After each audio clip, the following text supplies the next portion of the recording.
أنا اسمي عماد، عندي دلوقتي 27 سنة. كنت عايش أنا وأبويا وأمي وأخواتي البنات. إخواتي البنات كانوا أكبر مني في السن، اتجوزوا وبعدها على طول أبويا الله يرحمه اتوفى وسابني أنا وأمي لوحدنا. ساعتها طبعا أنا ما دخلتش الجيش لأني أبويا مات. فأمي ساعتها قالت لي أنت هتعمل إيه دلوقتي يا عماد؟ قلت لها هدور على شغل وأشتغل، مش لازم يعني إن أنا أكمل، خصوصا إن إحنا ظروفنا يعني ما كانتش أحسن حاجة. المهم اشتغلت حبة كده مرمطون في البلد لحد لما لقيت نفسي يعني مش بعمل أي حاجة لقدام ولا مستقبل ولا أي شيء. فساعتها عرضت على أمي إن أنا لو يعني معايا قرشين أدبق بيهم نفسي كده وأسافر، أروح بقى أي دولة تكون يعني فيها فلوس حلوة، أو يعني فرق السعر كده محترم، حاجة كده يعني يكون عليها القيمة، نقدر ساعتها إن احنا نعمل أي حاجة، أكون نفسي أتجوز. وإخواتي دلوقتي خلاص اتستروا وربنا كرمهم، هو مفاضلش غيري. بس أمي ساعتها كانت معترضة، قالت لي لو معاك قرشين اعمل بيهم أي مصلحة هنا وبلاش تسافر وتسيبني لوحدي. يا ابني أبوك مات وإخواتك متجوزين وأنا هنا عايشة لوحدي. فقلت لها أي مشروع أعمله هنا يعني مش هيكون مربح زي لما أسافر كده بره، وربنا يكرمني إن شاء الله وهكسب أكتر، لأن السفر كفاية بس فرق العملة بتاعته. المهم بعد فترة كده ظبطت أموري من هنا لهنا لحد لما أقنعت فعلا أمي، وقررت فعلا إني أنا أسافر، وشفت عقد كده إن أنا أسافر بيه ورحت أشتغل في مطعم. يعني سافرت المكان كان كله اللي احنا ساكنين فيه ده مليان شباب كتير قوي، و5 كده مع بعض في بيت واحد و10 مع بعض في بيت واحد. يعني الجو زحمة جدا جدا وخانقة جدا، يعني الواحد مش عارف يعمل ايه. ودي كانت أول حاجة بقى إن أنا أواجهها هناك، إن أنا بقى يعني عايش مع ناس كتير كده أنا معرفهاش. كبرت دماغي، كنت بشتغل بدل الشفت 2، يعني مثلا اليوم فيه 3 شفتات أنا اشتغلت 2. المهم أحاول على قد ما أقدر إني أنا أساهي وقتي في الشغل، فكنت بموت نفسي في الشغل وبشتغل من المكان ده أي حاجة بقى ممكن تتخيلوها، ما كانش بيفرق معايا أي حاجة، وطبعا هو ده اللي ينفع وهو ده اللي يمشي. بعد فترة ابتديت إن أنا أكون مرهق وتعبان على طول، وده يعني بسبب ضغط الشغل اللي أنا فيه، والشوية اللي أنا بقعدهم في الأوضة ديت أنا ما برتاحش. كلنا مثلا كل واحد يعني ليه ميعاد غير التاني، ساعات أنا بقى عايز أنام في غيري هو بيصحى فبيجهز نفسه علشان هيمشي، طبعا بيبقى عامل دوشة، فإحنا كلنا ما بننامش ونصحى في نفس الوقت.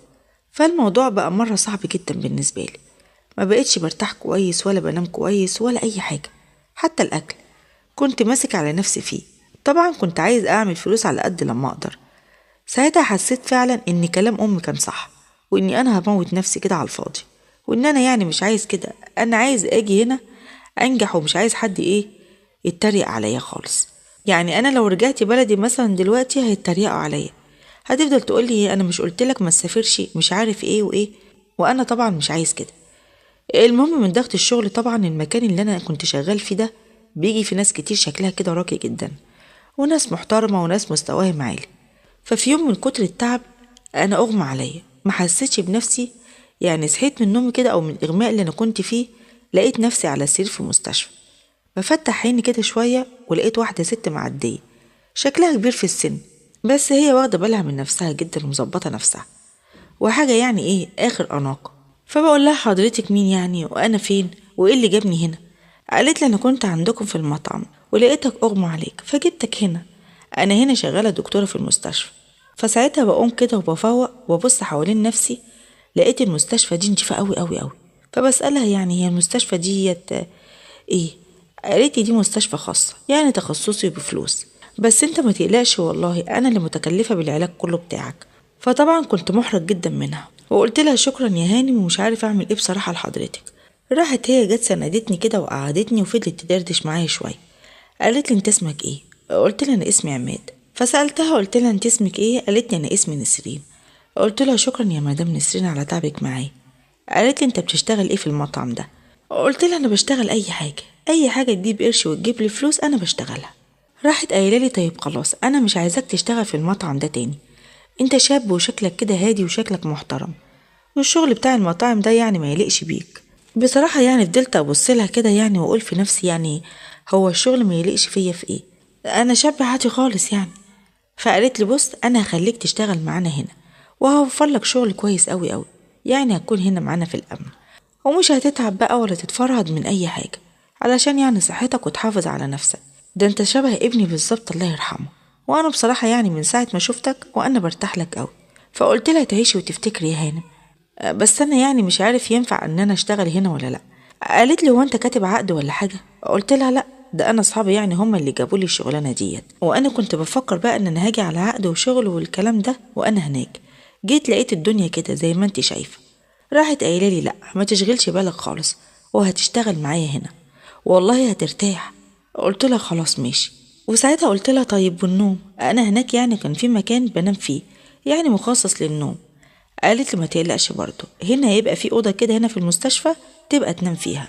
هو لقيت في المستشفى دي برضه ناس يعني مغتربه جايين من بلاد تانية برضه يعني علشان يشتغلوا هنا. فالمهم خلاص قلت يمكن يعني ربنا كرمني، ودي بركه دعاء امي. والحمد لله ان انا هخلص من الشغل بتاع المرمطه اللي انا كنت فيه ده.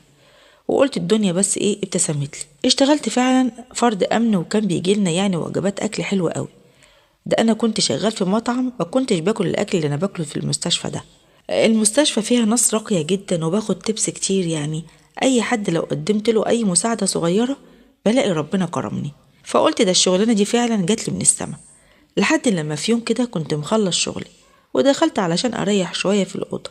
ما وريش حاجه بقى، رحت قالع هدومي من فوق بس كنت لسه لابس البنطلون. هما اديت كده شويه ولقيت مدام نسرين ديت جايالي في الاوضه بتاعتي. فبقول لها خير يا مدام، عايزه حاجه؟ دخلت الباب كده عليا وانا ساعتها اتخضيت جدا، وقفلت الباب كده ومقربه مني ونظراتها كانت غريبه جدا. وتقول لي في ايه؟ ما انا مش قايله لك ان احنا يعني هنشتغل سوا؟ قلت لها طيب ما انا بشتغل يا مدام اهو. قالت لي بس انا عايزاك في شغل تاني. فقلت لها شغل ايه؟ قالت لي تعالى بس وانا افهمك. ففي هناك كده زي ستاره كده لقيتها شدتها وراحت قايله لي انا عايزاك تشتغل معايا. بصراحه بقى انت عجبتني من اول مره شفتك فيها، من وقت يعني لما كنا هناك لما كنت بروح المطعم، وحاسه كده ان انت هيطلع مفيش زيك. فبصيت لها كده باستغراب فقلت لها انا مش عايز يعني احس ان انا فاهم صح، يعني يمكن انت قصدك حاجه تانية. قالت لي هو قصدي اللي انت فهمته ده. فقلت لها حضرتك عندك كام سنه؟ قالت لي ما انا قلت لك 51 سنه. قلت لها طيب انا عندي 27 سنه، انا عيل صغير يعني، انا عمري ما جربت الحاجه دي، انا ما اعرفش الكلام ده. قالت لي ما تخافش خالص، ده انا هعرفك كل حاجه وهأسسك في الموضوع ده، هخليك بص حاجه كده وهم. انت مش هتتخيل نفسك ان انت كده. وبعدين 27 سنه وعمرك ما لمست واحده؟ قلت لها والله انا عندي 27 سنه وعمري ما لمست واحده. تخيلي بقى، اصلا انا مش بتاع الكلام ده، انا كنت بشتغل وابويا ميت، وكنت عايش انا وامي لوحدينا، والواحد على قد لما بيقدر يعني بيتجنب الحرام علشان ربنا يرزقه ويكرمه. انا امنية حياتي لما جيت هنا يعني ان انا اعرف اكون نفسي، لان بعد كل الوقت اللي انا اشتغلته في بلدي ده محققتش برضو حاجة، علشان خاطر يعني اعرف افتح بيت وكده، وبكبر في العمر وما عملتش اي حاجة. قالت لي لا، انا بقى هخليك تتجوز من غير ما تعمل اي حاجة ومن غير ما تكون نفسك كمان، وهعيشك بقى عيشة المتجوزين بالظبط، بس انت بس اسمع كلامه وطوعني. المهم فضلت تضغط عليا من هنا لهنا لحد لما فعلا حصل اللي حصل ما بيني وما بينها علاقة في قلب الأوضة اللي في المستشفى. هو شوية واحنا يعني كنا في آخر العلاقة بس لسه ما خلصناش، ولقيتها ست غريبة جدا ما يبانش عليها ان هي يعني في الكلام ده، وبتعمل تصرفات غريبة قوي. وانا بقى لسه يعني اول مرة اعمل حاجة شبه كده بدون يعني ما ادخل في اي تفاصيل. فلقيت واحدة بتفتح الباب وبتدخل علينا، واحنا ساعتها كنا باصين من ورا الستارة. فالبنت اتخضت كده وطلعت تجري، وشوية لقيت مدام نسرين ديت راحت شخطة كده بصوت عالي. راحت البنت راجعة تاني واقفة على الباب. كانت نسرين ديت لبست وطلعت، فبتقول لها انت كنتي عايزة ايه؟ قالت لها ده بيسألوا على حضرتك فوق وتليفونك مش بيجمع.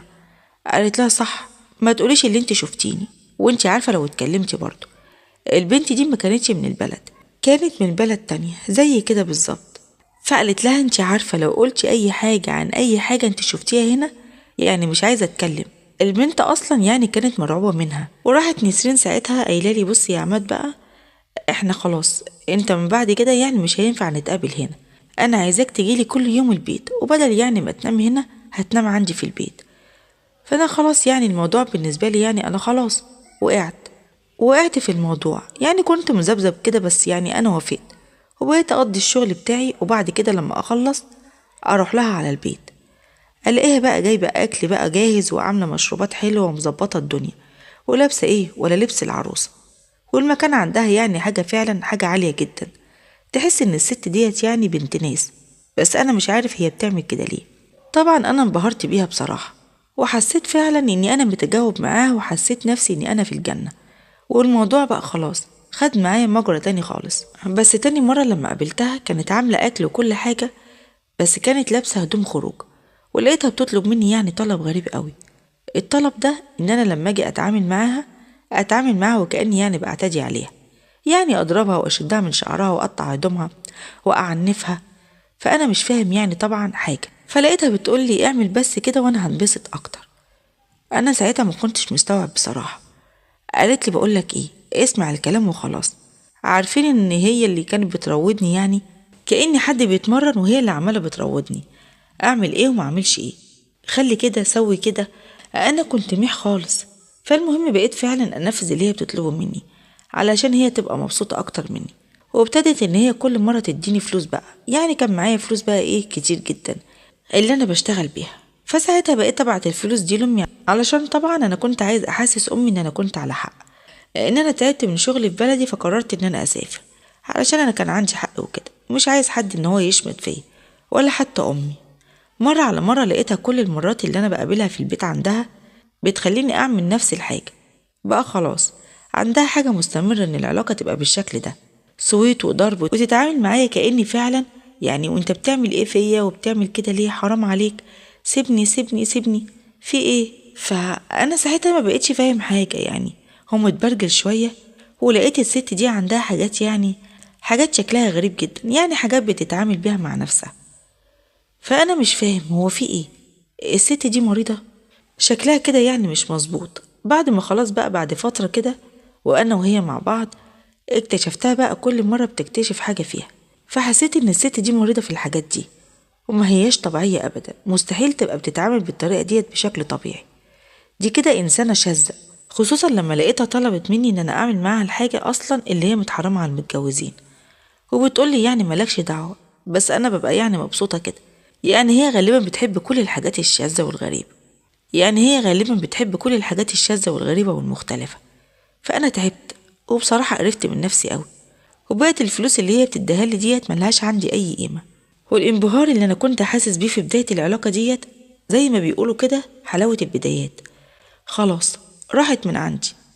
بقيت عايزة اتخلص منها بأي شكل، وحاسس ان الست دي نكبة في حياتي. فحاولت اني انا اسيبها، يعني حاولت ان انا اسيبها كده بصنعة لطافة، يعني اللي هو كفاية كده بقى، انتي اكيد زهقتي مني، يعني ممكن تشوفي طريق تاني، يعني حاجة تانية ممكن تنبسط بيها. فهو لا انت اتعبطت ولا ايه، انت اللي هتفضل معايا ومش هتسيبني غير لما انا عاوز اسيبك. فطب انت يعني ما زهقتش مني؟ قالت لي لا لسه ما زهقتش. فجيت في مرة كده اتجرأت عليها، ابتديت ان انا ارفض الحاجات اللي هي بتطلبها مني دي. لقيت واحدة تانية بقى، لقيت عينين كلها شر، تهديدات بقى بالفضايح، انا مش هسيبك، انا هموتك، انا مش هخليك على وش الدنيا، ما تخلقش لسه اللي يسيبني، انت مش عارف انا ممكن اعمل فيك ايه، انا اللي عدلتك، انا اللي ظبطتك، ده انا. وبقيت احس اني واحدة شرشوحة، يعني انا كنت حاسس ان هي ست راقية كده وحاجة جامدة، لا بقيت احس ان هي واحدة كده شرشوحة مش فاهم مالها بصراحة. فقلت شكلي كده وقعت زي ما بيقولوا في عش التعبان. فمرة تانية بقى قلت لا انا هتكلم معاها بطريقة يعني مباشرة. فقلت لها بصي يا مدام نسرين. قعدت تضحك وتتريق عليا، ها اتفضل يا عماد قول. قلت لها بصي يا مدام نسرين، انا بصراحة قرفان من نفسي ومستحرم. قالت لي جاي دلوقتي وتستحرم؟ ده انت غريب قوي.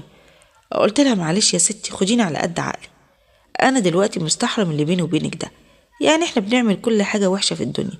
وبصراحة يعني انا امي يصعب عليا بعد التربية اللي هي ربتها لي ديت ان انا اعمل كده. فانت يا بنت الحلال روحي في حالك وانا في حالي، وانا مش عايز منك اي حاجة، وعايزاني امشي من المستشفى همشي من المستشفى، ما عنديش مشكلة. راحت قايله لي لا يا حبيبي مش هينفع والله اللي انت بتقوله ده. فرحت عارض عليها كده الجواز، وقلت لها طيب تعالي نتجوز. راحت ضحكة برضو، ضحكة يعني كلها استهزاء كده. هو قالت لي اتجوزك انت، وفضلت تضحك كده باستهزاء. وراحت قالت لي انا مش عارفة انت بتعرض العرض ده ازاي. قلت لها يعني هو انا حلوة تعملي معايا الحاجات ديت يعني ومش راضية تسيبيني بس مش عايزانا نتجوز؟ فرحت ساعتها قلت لها على فكرة انت ست مريضة، انت شكلك كده مش طبيعي، انا مش عارفة انا اتخدعت فيك ازاي. ده فعلا واحد بيبقى حواليه ناس مرضى نفسيين وهو مش واخد باله. ويا ريتني ما كنت حتى قبلت العرض بتاع الشغل ده، ويا ريتني ما كنت شفتك من الاساس. راحت قايله لي تعالى بس يا عماد كده، اهدى كده شويه وانا هفرجك على حاجه. فرحت علشان تفرجني على حاجه، فلقيتها مسجله لي فيديوهات وانا بضربها وبشتمها وبسحلها وبقطع هدومها من عليها وبعنفها. ايه ده؟ راحت قايله لي شفت بقى ان انت اعتديت عليا ازاي؟ على فكره في البلد اللي احنا فيها ديت لو وريتهم فيديوهات زي دي هوديك ورا الشمس، انت مش هتعرف اصلا تروح من هنا ولا تمشي من هنا، انا هفضحك. فانت يا حبيبي خليك عاقل كده وهادي، وانا لما ازهق منك ابقى هسيبك. فانا مش مقتنع ان هي يعني تقدر توديني في داهيه بسبب فيديوهات زي دي، لان في كذا فيديو يعني، فمش معقول ان انا هغتصبها كذا مره. ان هي يعني عايزه تفرجهم الفيديوهات ديت او تفضحني بيها فدي اكتر من مره يعني. هو طبيعي ان انا هعمل كده معاكي كذا مره؟ هي هتبقى مره واحده وبس. فقلت ممكن ان انا اشكك في كلامها بس برضو انا خايف. فقالت لي خلي في بالك هنا محدش بيلوم على حد في الموضوع ده، اللي يتلام فعلا لما حد يغصب حد على العلاقة، وزي ما انت عملت كده معايا بالظبط. فانا عمالة احاول معاها بكل الطرق ان انا ابعد عنها وتسيبني بقى في حال سبيلي، ولا هي راضية. طب حتى نتجوز مش راضية، مع ان يعني لو اتجوزنا انا اللي خسران. ست كبيرة انسانة ما هياش سوية لا نفسيا ولا جنسيا، فيها حاجة كده مش طبيعية، بتميل لكل ما هو شاذ وغريب. يعني اكيد انا اللي كده بخسر لما بعرض عليها الجواز، وان هي يعني مش راضية. بصراحة مش فاهم منها اي حاجة، لاني انا حتى لو مهما كنت يعني بسرح بخيالي عمري ما كنت اتخيل ان في ناس مرضى بالشكل اللي انا شايفه ده. يعني انا حاسس ان انا محطوط جوه فيلم